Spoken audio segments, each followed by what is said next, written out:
Let's take you to the United States, where the US could face a government shutdown. This is in less than 24 hours, and Elon Musk is pushing for it. US President-elect Donald Trump followed his calls to reject a bill that would have kept the government funded through March, but without it, some public services could be put off hold. So what's it all about and how serious would it be? Well, we have with us Ray Locker for further clarity. Ray, thanks so much for joining us on this update as well. Now, if US lawmakers fail to extend this deadline that the government will begin, then the government, we hear, will begin a partial shutdown. What are the significant impacts of this? Could it interrupt funding? Could it disrupt everything from border enforcement to cutting off paychecks?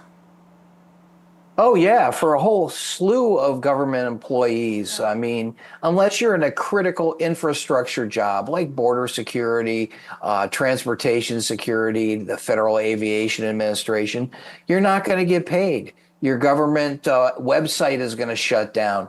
There's a lot of things that we depend on that won't happen. Right, Ray. But with the shutdown potentially threatening the holiday season coming right before it, how much should Congress and the US President-elect consider the economic repercussions as far as workers, businesses, and the general public are concerned then? Well, I think a lot of people are considering those implications, and that's why they voted for the previous funding bill that was a bipartisan bill that would have kept the government open, and the Senate would have approved it, and we wouldn't have had to worry about this for a while. It was only belatedly after Elon Musk tweeted that the bill shouldn't pass that Donald Trump became engaged in it and said, don't vote for it.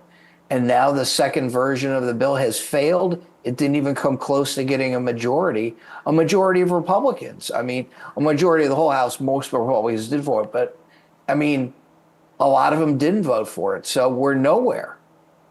Right. And also, Ray, we're hearing that an estimated about 875,000 workers could be furloughed. Is that accurate? Yeah, it is. And I mean, it's going to affect so many more people than that.